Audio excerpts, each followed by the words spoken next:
ಎಲ್ಲರೂ ಹೇಳ್ತಾರೆ ಸಂಗಾತಿ ಇಲ್ಲದೆ ಪ್ರೆಗ್ನೆಂಟ್ ಆದ್ರು ಭಾವನಾ ಅಂತ. ಬಟ್ ಆ ಕಡೆ ಈ ಸೈಡ್ ಅಂದ್ರೆ ಭಾವನನ್ ಪ್ಲೇಸಲ್ಲಿ ಕುತ್ಕೊಂಡಾಗ ಭಾವನಾ ವಾಸ್ ಆಲ್ಸೋ ಒಂದ್ ಫ್ಯಾಮಿಲಿ ವುಮನ್ ಆಗ್ಬೇಕು ಅಂತ ಕನ್ಸ್ ಕಟ್ಕೊಂಡಿರೋರು. ಎಕ್ಸಾಕ್ಟ್ಲಿ. ಒಂದ್ ಸಂಗಾತಿ ಒಂದ್ ಬಾಳ ಸಂಗಾತಿ ಬೇಕು, ಅವ್ರ ಜೊತೆಗೆ ಒಂದ್ ಮಕ್ಳು ಮಾಡ್ಕೊಂಡು ನಂದೇ ಆದ ಒಂದ್ ಸಂಸಾರ ಕಟ್ಕೋಬೇಕು ಅನ್ನೋಂತಹ ಒಂದ್ ಕನಸು ಇಟ್ಕೊಂಡಿರೋದು. ಬಟ್ ಎಲ್ಲೋ ಒಂದ್ ಕಡೆ ರಿಲೇಶನ್ಶಿಪ್ ಅಷ್ಟರ ಮಟ್ಟಿಗೆ ನನಗೆ it was very depressing factor that I have not become a mother when I was 35 onwards really, and I had a greater desire and ಮತ್ತು ಇನ್ನೊಂದು ಏನಾಯ್ತು ಅಂದರೆ ರಿಲೇಷನ್ಶಿಪ್ಸ್, ನಾನು ರಿಲೇಷನ್ಶಿಪ್ ನೋಡೋ ರೀತಿನೂ ಆ ಥರದ್ದಿಲ್ಲ. ಬಟ್ ರಿಲೇಷನ್ಶಿಪ್ಸ್ ಎಲ್ಲ ವರ್ಕ್ ಆಗಿಲ್ಲ. ಆಮೇಲೆ ಅದು for various reasons. It's not just about ಅವ್ರ ಪರ್ಸನಾಲಿಟಿ, ನನ್ನ ಪರ್ಸನಾಲಿಟಿ, ಇಷ್ಟ ಕಷ್ಟ ಅದೆಲ್ಲ ಅಲ್ಲ. ನನ್ನ ಜೀವನ ಏನಾಗಿದೆ ಅಂತ ಹೇಳಿದ್ರೆ I have been into public life very early age. ಆಮೇಲೆ ಅದರಿಂದ ನಾನು ಎಷ್ಟು ಮಟ್ಟಿಗೆ ಹೊರ ಹೋಗೋಕೆ ರೆಡಿ ಇದ್ದೀನಿ ಅನ್ನೋದು ಇದೆಲ್ಲ ಇದು ಮೇ ಬಿ ಬೇರೆಯವರಿಗಾದ್ರೆ ಬೇರೆ ಥರ ಆಗುತ್ತೆ. ಈ ಪಬ್ಲಿಕ್ ಲೈಫಲ್ಲಿ ಇರೋರಿಗೆ ನಾವು ಹೊರಗೆ ಹೋಗಿ ಬರೋಕ್ಕಾಗಲ್ಲ.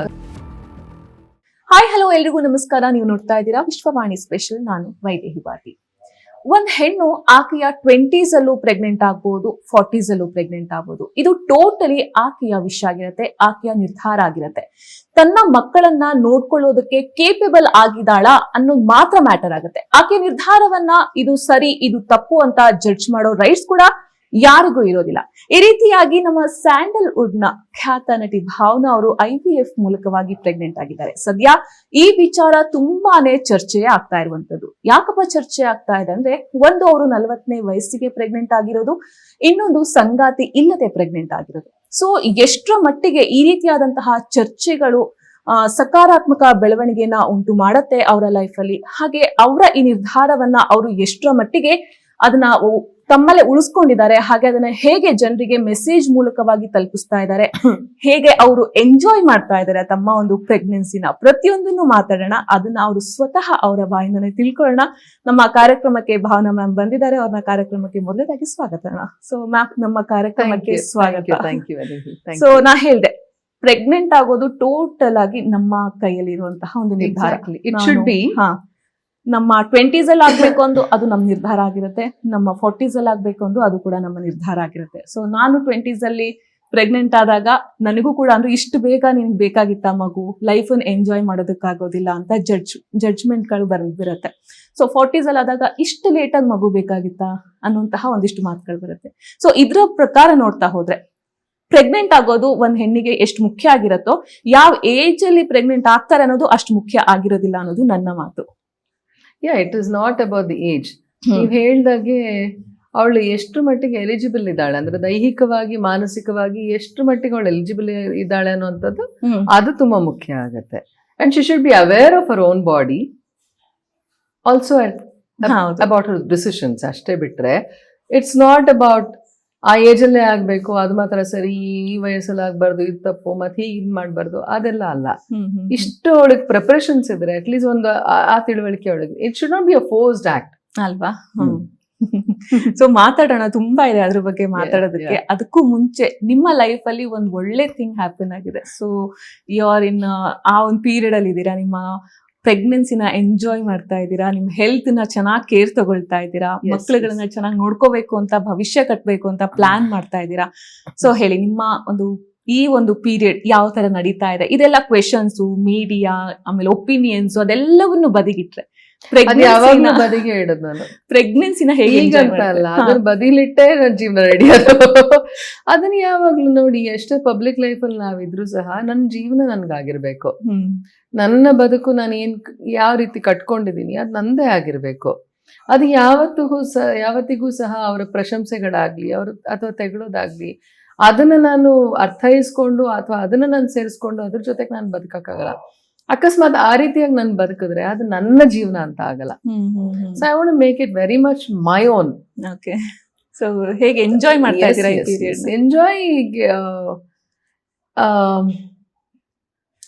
ಎಂಜಾಯ್ಗಿಂತ ಹೆಚ್ಚಾಗಿ ನನಗೆ enjoy what we are doing.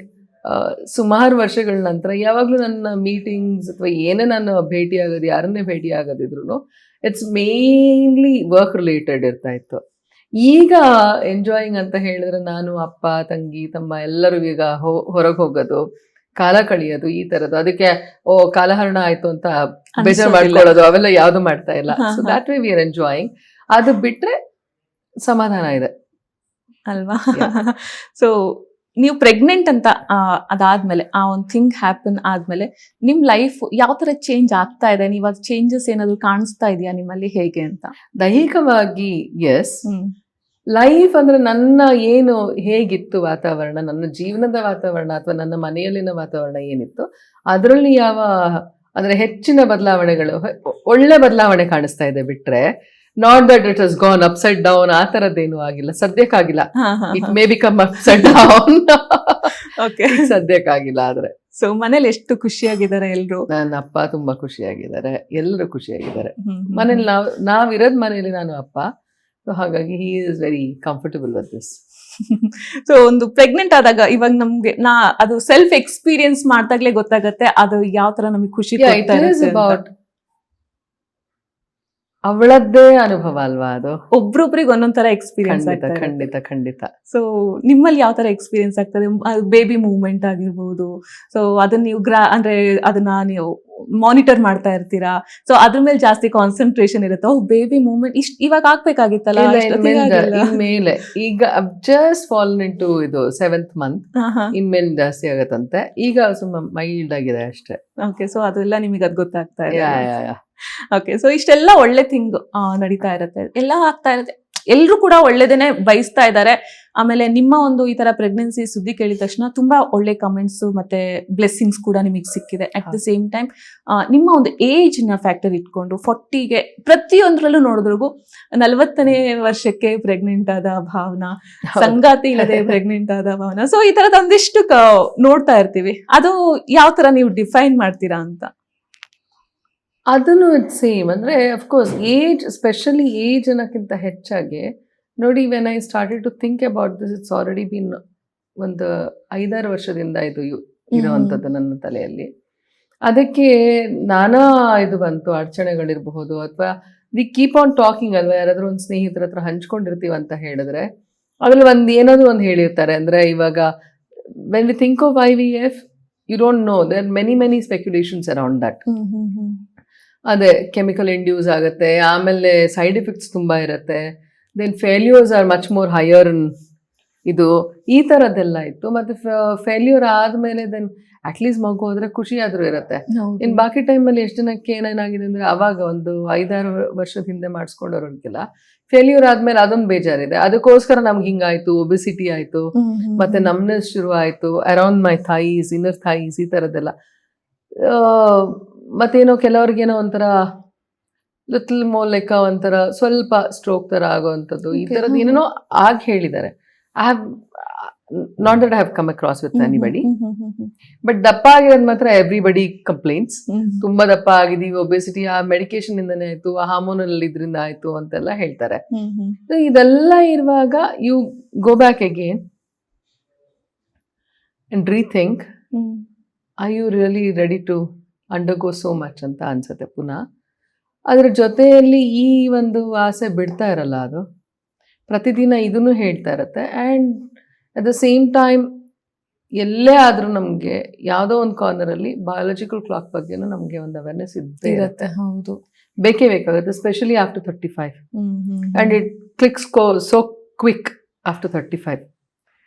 So ಹಾಗಾಗಿರುವಾಗ you have to take a caller, ಬೇಗ ಎಲ್ಲದನ್ನು ಮಾಡಬೇಕು. But it is a process. You have limitation, biological clock ನಿಮಗೆ ಆಗಲೇ ಇದಾಗ್ತಾ ಇದೆ. ಆ್ಯಂಡ್ ಈ ಎಲ್ಲ ಹೊರಗಡೆಯಿಂದ ಮಾತು ಕೇಳ್ತಾ ಇರೋವಂಥದ್ದು, ಕೆಲವರು ಹೇಳ್ತಾ ಇರೋವಂಥದ್ದು ಒಪಿನಿಯನ್ಸ್, ಮತ್ತು ಹೀಗಾಗಿರೋ ಎಕ್ಸ್ಪೀರಿಯನ್ಸು ಅವ್ರವ್ರ ಸ್ನೇಹಿತರಿಗೋ ಮತ್ತಾರಿಗೋ ಆಗಿರೋದು, ಇದನ್ನೆಲ್ಲ ಹೇಳಿದಾಗ it is too many things. It is not just you straight away go and ಹೌದು ನಾನು ಡಿಸಿಷನ್ ತಗೊಂಡ್ಬಿಟ್ಟೆ I went to a doctor. It is not that. You go through it a lot in your mind for years. ಅದರಲ್ಲಿ ಆಮೇಲೆ then ಈಗ ನನ್ನ partner ಇಲ್ಲದೆ ಅಂತ ಹೇಳುವಾಗ ಸಹಜವಾಗಿ ಅವರಲ್ಲೆಲ್ಲ ಏನು ಪ್ರಶ್ನೆ ನನಗೆ ಹೊರಗಡೆಯಿಂದ ಇವಾಗ ಬರ್ತಾ ಇದೆ ಹೇಳ್ತಿರೋದ್ರಲ್ಲಿ, ಆ ಪ್ರಶ್ನೆಗಳೆಲ್ಲ ನನ್ನಲ್ಲಿ ಆಗದೆ ಉದ್ಭವ ಆಗಿದೆ. ಉದ್ಭವ ಆಗದೆ ಇರೋ ಅಂಥದ್ದಲ್ಲ ಪ್ರಶ್ನೆ. ಸೊ ಇಟ್ ಈಸ್ ಅಂದ್ರೆ ಗಾನ್ ಥ್ರೂ ಅ ಲಾಟ್. ಅದ್ರ ಬಗ್ಗೆ ಮರುಕಳಿಸಿ ಪುನಃ ask the same question to myself. ಏನ್ ಉತ್ತರ ಸಿಗ್ತಾ ಇತ್ತು ಅವಾಗ ನಿಮ್ಗೆ ಅಂತ? ನೋ, ದೆನ್ ಇಟ್ ಇಸ್ ಉತ್ತರಕ್ಕಿಂತ ಹೆಚ್ಚಾಗಿ ಇಟ್ ಇಸ್ ಆಲ್ ಅಬೌಟ್ ನನಗೆ it was very depressing factor that I have not become a mother when I was 35 onwards really, and I had a greater desire and ಮತ್ತೆ ಇನ್ನೊಂದು ಏನಾಯ್ತು ಅಂದ್ರೆ relationships, ನನ್ನ relationship ನೋಡೋ ರೀತಿನೂ ಆ ಥರದ್ದಿಲ್ಲ. I am not a person ಒಂಥರ ಕ್ಲಿಂಗಿ ಅಲ್ಲ ನಾನು, ಅಥವಾ ಒಬ್ಬರಿಗೆ ಹಿಡಿದಿಟ್ಕೊಂಡು ಒತ್ತಾಯ ಪೂರ್ವಕವಾಗಿ ಇನ್ನೇನು, I am not a person at all ಆ ಥರ. ಆಮೇಲೆ ಅದೇ ನಿರೀಕ್ಷೆಯಲ್ಲೇ ಇರ್ತೀನಿ ನಾನು, the other person also should treat me the same way ಅಂತ. ಬಟ್ ರಿಲೇಶನ್ಶಿಪ್ಸ್ ಎಲ್ಲ ವರ್ಕ್ ಆಗಿಲ್ಲ. ಆಮೇಲೆ ಅದು for various reasons. It's not just about ಅವ್ರ ಪರ್ಸನಾಲಿಟಿ, ನನ್ನ ಪರ್ಸನಾಲಿಟಿ, ಇಷ್ಟ ಕಷ್ಟ ಅದೆಲ್ಲ ಅಲ್ಲ. ನನ್ನ ಜೀವನ ಏನಾಗಿದೆ ಅಂತ ಹೇಳಿದ್ರೆ, I have been into public life very early age. ಆಮೇಲೆ ಅದರಿಂದ ನಾನು ಎಷ್ಟು ಮಟ್ಟಿಗೆ ಹೊರ ಹೋಗಕ್ಕೆ ರೆಡಿ ಇದ್ದೀನಿ ಅನ್ನೋದು ಇದೆಲ್ಲ ಇದು ಮೇ ಬಿ ಬೇರೆಯವರಿಗಾದ್ರೆ ಬೇರೆ ತರ ಆಗುತ್ತೆ. ಈ ಪಬ್ಲಿಕ್ ಲೈಫಲ್ಲಿ ಇರೋರಿಗೆ ನಾವು ಹೊರಗೆ ಬರಕ್ ಆಗಲ್ಲ. ಒಂದ್ಸಲ ನೀವು ಅದು ಒಳಗೆ ಕೂತ್ಕೊಂಡ್ ಬಿಟ್ರೆ that is not as. We are like this, that's why we are here may be, ಅಲ್ವಾ? ವಾಪಸ್ ಹೋಗ್ಬಿಟ್ಟು ನಾನು ಈ ರಿಲೇಶನ್ಶಿಪ್ ಅಲ್ಲಿ ಇದ್ದೀನಿ, ಅಥವಾ ಆ ರಿಲೇಶನ್ಶಿಪ್ ನಾನು ಸಾಕಾರ ಮಾಡ್ಲಿಕ್ಕಾಗಿ ನಾನು ಒಳಗೆ ಕೂತ್ಕೊಂಡು just to prove myself, you know, then it is not me. So it is going against my personality. ಈ ಥರದಷ್ಟೇ ಅಲ್ಲದೆ ಮತ್ತೆ ನನ್ನ ಮನೆಯ ವಾತಾವರಣ ಮತ್ತೆ ನನ್ನ ಜೀವನದ ವಾತಾವರಣ ಹೇಗಿದೆ ಅದನ್ನೆಲ್ಲ ನೋಡ್ಕೊಳ್ತಾ ಹೋದ್ರೆ it was becoming bit too complicated to find a partner, or for the partner to fit into this system was really too much. Even if it is a man, I can't blame them. ಯಾಕಂದ್ರೆ ನಂದಾಗ್ಲೇ ಒಂದು system create ಆಗ್ಬಿಟ್ಟಿದೆ ನನ್ನಲ್ಲಿ, ನನ್ನ ಜೀವನದಲ್ಲಿ. I have a proper structure ಇದೆ. ಆ structure ಅಲ್ಲಿ, ಆ ಸಿಸ್ಟಮ್ ಅಲ್ಲಿ ಅವ್ರು ಬಂದು ಇಲ್ಲಿ ಫಿಟ್ ಆಗ್ಬೇಕಂತ ಹೇಳಿದ್ರೆ it is too much of an expectation. ಎಷ್ಟೇ ಫ್ರೀಡಮ್ ಇದ್ರೂ ಸಹ ಸ್ವಲ್ಪ ಕಷ್ಟನೇ ಆಗತ್ತೆ. ಇದನ್ನೆಲ್ಲ ನೋಡ್ತಾ ಹೋದಾಗ then somewhere I have to quickly run ಅಂತ ಅನ್ನಿಸ್ತು. But it was depressing. ನನಗನ್ನಿಸ್ತು, ನಾನು ಅದೇ ನೆನ್ನೆ ಮಾತಾಡ್ತಾ ಇದ್ದೆ, ಇವಾಗ ಯಾರೇ ಆಗಲಿ ಐಶ್ವರ್ಯ ಅಷ್ಟು ಚಂದ ಇದ್ರು, ಅವ್ರಿಗೆ ಮಿಸ್ ವರ್ಲ್ಡ್ ಅಂತ ಕಿರೀಟ ಎಲ್ಲ ಕೊಟ್ರು, Sushmita Sen, whatever, but mainly Aishwarya Rai, the whole idea for Sushmita Sen also, what was a craving, biggest craving that they wanted to be mothers. ಹೌದು ಅಲ್ವಾ? ಈಗ ಮದರ್ ಅಂತ ಆದ್ಮೇಲೆ ಅವರ ಡೆಡಿಕೇಶನ್ ಪೂರ್ತಿ ಅಲ್ಲೇ ಇದೆ ಅವರಿಗೆ. She is not come out of it. So it does not matter ನಿಮ್ಮ ಹತ್ರ ಎಷ್ಟು ಹಣ ಇದೆ, ಅಥವಾ ಎಷ್ಟು ಫೇಮಸ್ ಆಗಿದ್ದೀರಾ, ಅಥವಾ ಸಕ್ಸಸ್ಫುಲ್ ಆಗಿದ್ದೀರಾ, whether you are very beautiful, you are not very beautiful according to others, ಅದು ಯಾವುದು ಮ್ಯಾಟರ್ ಆಗೋದೇ ಇಲ್ಲ. It's all about your desire to become a mother. And ಅದು ನಂದೇ ಕ್ರಿಯೇಷನ್ ಅಲ್ವಾ, ನಾನು ಜೀವ ಕೊಟ್ಟಿರುವಂಥದ್ದಲ್ಲ.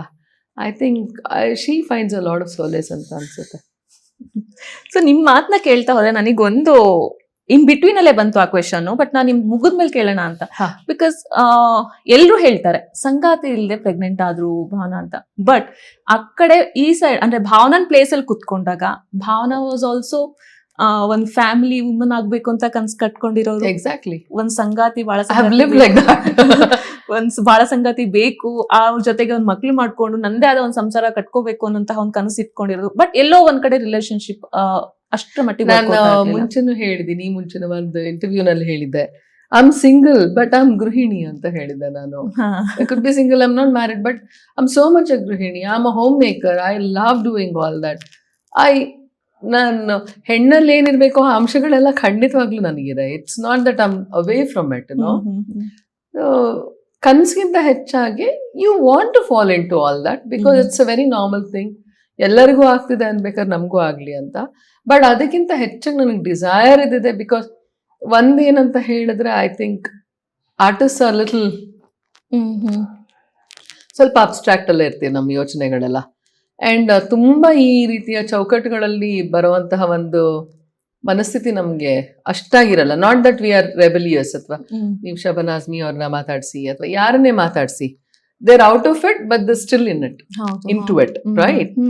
It can be Ratna Pathak, Supriya Pathak, ನೀವು ಯಾರನ್ನೇ ಮಾತಾಡಿ you will understand. ಯಾಕಂದ್ರೆ ಕಲೆನೇ it is all about no boundaries. We are not bound by boundaries. ಹಾಗಾಗಿ ನಮ್ಮ ಜೀವನದ ಎಲ್ಲ ಇದನ್ನು ಹೇಗಿರುತ್ತೆ ಅಂತ ಹೇಳಿದ್ರೆ we are not bound by boundaries ಅನ್ನುವಂಥದ್ದು ಇರುತ್ತೆ. But that does not mean that you have no discipline. I'm not a vagabond. ಆ ಥರದ್ದೆಲ್ಲ ಏನೂ ಅಲ್ಲ. I want to live a very nice life where I can continue to be myself. That is more important. ಮತ್ತು ನಾಳೆ ನನ್ನನ್ನು ಹುಡ್ಕೊಳ್ಳೋ ಪರಿಸ್ಥಿತಿ ಬರಬಾರ್ದು. ಹೌದು, ಅದನ್ನು ಕೂಡ ನೋಡ್ಬೇಕಾಗತ್ತೆ ಅಲ್ವಾ? ನನ್ನನ್ನು ನಾನು ಕಳ್ಕೊಳ್ಳೋ ಪರಿಸ್ಥಿತಿ ಖಂಡಿತವಾಗ್ಲೂ ಬರಬಾರ್ದು. I think that's for any woman. ಮತ್ತೊಂದು ಈ ಹೆಲ್ಪ್ಲೆಸ್ನೆಸ್ ಸಿಚುವೇಶನ್ ಆಗಲಿ, ಈ ಥರ ನನಗೆ ಸಹಕಾರ ಆಗಲಿಲ್ಲ, ಈ ಸಹಕಾರ ಆಗದೆ ಇರೋ ಕಾರಣದಿಂದಾಗಿ no, our society is still about if you do not have a man in your life, the way they look at you is completely different. ನಾನು ಅದನ್ನೇ ಹೇಳಕ್ ಬರ್ತಾ ಇದ್ದೀನಿ. ಎಕ್ಸಾಕ್ಟ್ಲಿ. ಸೊ ಅದು ನೀವು ಎಷ್ಟೇ ಒಂದು ಫೇಮಸ್ ಆಗಿರಿ, ನಿಮ್ ಕಾಲ ಮೇಲೆ ನೀವು ನಿಂತ್ಕೊಂಡಿರಿ, ನಿಮ್ದೇ ಒಂದು ಐಡೆಂಟಿಟಿ ನೀವು ಕ್ರಿಯೇಟ್ ಮಾಡ್ಕೊಂಡಿದ್ರು ಕೂಡ ನಮ್ ಲೈಫ್ ಅಲ್ಲಿ ಒಬ್ಬ ಗಂಡು ಇಲ್ಲ ಅಂದ್ರೆ ನಮ್ಮನ್ನ ಇದನ್ನ ಜಯಲಲಿತಾ ಅವರಿಗೆ ಎಷ್ಟು ಜನ ಪ್ರಶ್ನೆ ಕೇಳಿದ್ದಾರೆ. ಅವ್ರು ಹೇಳಿದ್ದಾರೆ, why do you need Shashikala, why can't you look after yourself ಅಂತ. So she said that as a woman ಬೀಗ ಹಾಕೋದು ನಾವಲ್ವಾ ಮನೆದು, ಮತ್ತೆ ಅದನ್ನ ಮತ್ತೆ ನಾನು ಯಾರಿಗೂ ಬೇರೆಯವ್ರಿಗೆ ಹೇಳಕ್ಕಾಗಲ್ಲ. Somebody has to do that. ಮನೆ ಬಾಗ್ಲು ಬೀಗ ಹಾಕಕ್ಕಾದ್ರೆ ಯಾರಾದ್ರೂ ಒಬ್ರು ಬೇಕಲ್ವಾ ಅಂತ ಚೀಫ್ ಮಿನಿಸ್ಟರ್ ಆಗಿ ಅವರೇ ಮನೆ ಬೀಗನೂ ಹಾಕೊಂಡು she can't go around doing that. So Jayalalithaa ಅವರು ಈವನ್ ಹಾ ಬಿಕಮಿಂಗ್ ಅ ಸಕ್ಸಸ್ ಸ್ಟೋರಿ ಅಷ್ಟೆಲ್ಲ ಇದ್ರು till the end she was asked such questions. ಹೌದು, ಟಿಲ್ ದ ಎಂಡ್. ಇನ್ನು ಮುಖ್ಯಮಂತ್ರಿಗಿಂತ ಐಡೆಂಟಿಟಿ ಬೇಕಾ ಒಂದ್ ಹೆಣ್ಣಿಗೆ? ಅಲ್ವಾ? Correct. So it is not just that I have been asked this. Every women, I think it is time now. ನನ್ನ ಐಡೆಂಟಿಟಿಯನ್ನು ನಾನು ಕಂಡುಕೊಳ್ಳೋದು ಅಥವಾ ನಾನು ರೂಪಿಸ್ಕೊಳ್ಳೋದ್ರ ಜೊತೆಯಲ್ಲಿ ಆ ಐಡೆಂಟಿಟಿಗೆ ಒಂದು ಮಹತ್ವವನ್ನು ಅಥವಾ ಒಂದು ಗುರುತಿಸುವಂಥ ಶಕ್ತಿ ನಮ್ಮ ಸಮಾಜಕ್ಕೆ ಬರಬೇಕು ಅಂತ ಅನ್ಸುತ್ತೆ. Not just to say that ಬರೀ ಒಂದು ಪ್ಲಾಟ್ಫಾರ್ಮ್ ಅಲ್ಲಿ ಒಂದು ಹಾರ ಹಾಕಿ ಸನ್ಮಾನ ಮಾಡಿ ಸಾಧನೆ ತುಂಬಾ ದೊಡ್ಡದಾಗಿದೆ ಸಾಧಕಿ. No, we don't have to prove all that. ನಾನು ಏನಿದ್ದೀನಿ ಅದನ್ನ ಒಪ್ಕೊಳ್ಳಿ ಅಂತ ನಾನು ಹೇಳೋದಷ್ಟೇ ಅಲ್ವಾ? ಸೊ ಇಷ್ಟೆಲ್ಲ ನೋಡ್ತಾ ಇದ್ರೆ ಒಂದು ಕ್ವೆಶನ್ ಬರುತ್ತೆ, ಹಾಗಾದ್ರೆ ಒಂದು ಮಹಿಳೆಯ ಜೀವನದಲ್ಲಿ ಗಂಡಿನ ಅನಿವಾರ್ಯ ಇಲ್ವಾ ಅಂತ. ಇದಾಗಿತ್ತು ಭಾವನಾ ಅವರ ಮಾತು. IVF ಒಂದು ನಿರ್ಧಾರವನ್ನ ತೆಗೆದುಕೊಂಡು ಎಷ್ಟರ ಮಟ್ಟಿಗೆ ಒಂದು ತಾಯ್ತನ ಸುಖವನ್ನ ಅನುಭವಿಸಬಹುದು ಅನ್ನುವಂತಹ ಒಂದು ಮಾತನ್ನ ಹೇಳಿದ್ದಾರೆ. ಹೋಪ್ಫುಲಿ ಈ ವಿಷಯ, ಈ ಒಂದು ವಿಡಿಯೋ ನಿಮ್ಗೆ ಇಷ್ಟವಾಗಿದೆ ಅಂತ ಭಾವಿಸ್ತೀನಿ. ಇಷ್ಟವಾಗಿದ್ರೆ ಲೈಕ್ ಮಾಡಿ, ಕಮೆಂಟ್ ಮಾಡಿ, ಮತ್ತೆ ಶೇರ್ ಮಾಡಿ. ಹಾಗೆ ವಿಶ್ವವಾಣಿ ಸ್ಪೆಷಲ್ ಯೂಟ್ಯೂಬ್ ಚಾನೆಲ್ನ ಸಬ್ಸ್ಕ್ರೈಬ್ ಮಾಡಿ. Thank you so much.